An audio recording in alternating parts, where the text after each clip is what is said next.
Start. The SSC, a cooperative society engaged in the business of providing credit facilities to its members and marketing their agriculture produce, invested the surplus funds in short term deposits with the banks and in government securities and earned interest thereon.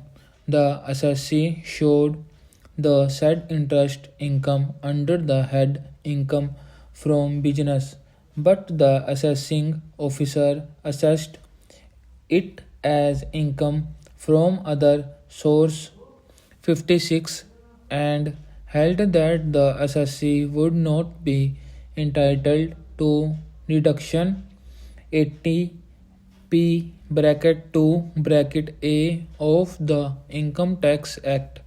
In the instant appeal filed by the assessee, the question for consideration before the court was whether the interest income earned by the assessee society on surplus funds interested in short term deposits would qualify for deduction as business income 80 P bracket 2 bracket A of the Income Tax Act 1961 question mark. Dismissing the appeals, the court held an income which is attributable to any of the activities specified in 80 P bracket 2 of the Income Tax Act 1961 would be eligible for deduction in the instance case the interest held not eligible for deduction 80 P bracket 2 bracket A is not interest received from the business of the society, namely providing credit facility to its members or marketing their agriculture produce.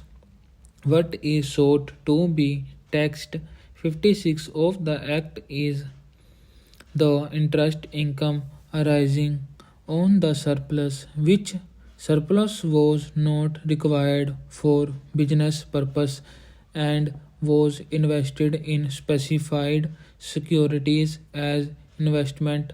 Assessee markets the produce of its members whose sale proceeds at times were retained by it, since the fund credit by such retention was not required immediately for business purposes.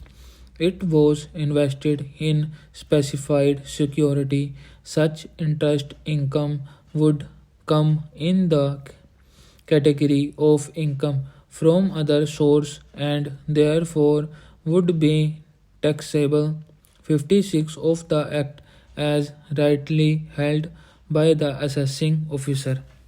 The word income has been defined to bracket 24 bracket I of the Act to include profits and gains.